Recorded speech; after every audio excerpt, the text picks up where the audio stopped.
తులారాశి వారికి ఈ వారం చాలా బాగుందని చెప్పచ్చు. ఎందుకంటే గురువు భాగ్యంలో, పంచమంలో రాహువు, ఆరింట శని, అష్టమ రవి, ఏకాదశంలో కేతువు.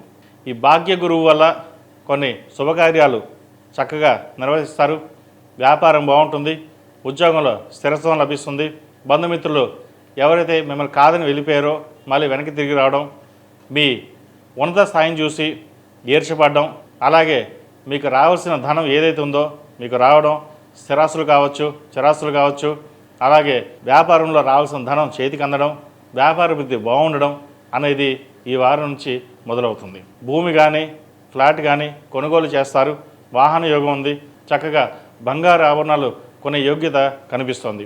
అలాగే పంచమంలో రాహు, షష్టంలో శని అష్టకవర్గంలో బలంగా ఉన్నారు. చేసే పనిలోనూ కృషి లభిస్తుంది. విద్యార్థులకు కాలం అనుకూలంగా ఉంది. అయితే విద్యా విషయం పరంగా స్ట్రెస్కి ఎక్కువ గురి కాకుండా చూసుకోవాలి. స్థానబలం ఎక్కువగా ఉన్నప్పటికీ పరీక్షల్లో సరిగా రాయలేకపోవడం లేదా పరీక్షా సమయంలో మర్చిపోవడం అనేది జరుగుతుంది. ఇటువంటి విషయ వ్యవహారాలకి కాస్త ఏకాగ్రత చాలా ముఖ్యం. గురు స్తోత్రం ఎంత పఠించినట్లయితే అంత బాగుంటుంది.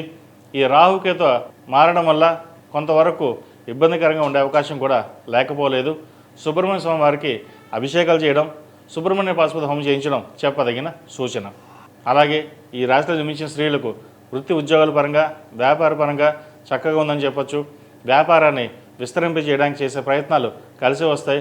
వ్యాపారం అభివృద్ధి బాగుంటుంది. లాయర్లకి, సినీ ఫీల్డ్లో ఉన్నవారికి, కాస్మెటిక్స్ ఉన్నవారికి, డాక్టర్స్కి, డెంటిస్టులకి, చార్టెడ్ అకౌంట్స్కి, అలాగే పోలీస్ రంగాల్లో ఉన్నవారికి ఈ వారం చక్కగా ఉందని చెప్పచ్చు. పోలీస్ రంగంలో ఉన్న వారికి మంచి ప్రమోషన్స్ వచ్చే అవకాశం గోచరిస్తుంది. ఏది ఏమైనా సరే గురుగ్రహ అనుగ్రహం వల్ల వీళ్ళకి చక్కగా ఈ వారం సాగుందని చెప్పాలి. డబ్బు విషయంలో కొన్ని జాగ్రత్తలు తీసుకోండి. ఖర్చు పెట్టేటప్పుడు ఆచితూచి వ్యవహరించాలి.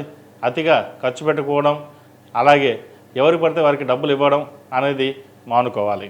ఈ రాశిలో జన్మించిన వారికి కలిసి వచ్చే సంఖ్య 5, కలిసి వచ్చే రంగు ఆకుపచ్చ. ఏదైనా పని మీద బయటకు వెళ్ళేప్పుడు సోమవారం కానీ శుక్రవారం కానీ వెళ్ళండి. మంచి ఫలితాలు సంప్రాప్తిస్తాయి. అలాగే ఈ రాశి వారు ఈ రాహుకేతువ సంచారం వల్ల కొంత ప్రభావం ఈ రాశి మీద ఉంటుంది కాబట్టి సుబ్రహ్మణ్య స్వామికి అభిషేకాలు, సుబ్రహ్మణ్య పాశుపత హోమం చేయించడం చెప్పదగిన సూచన.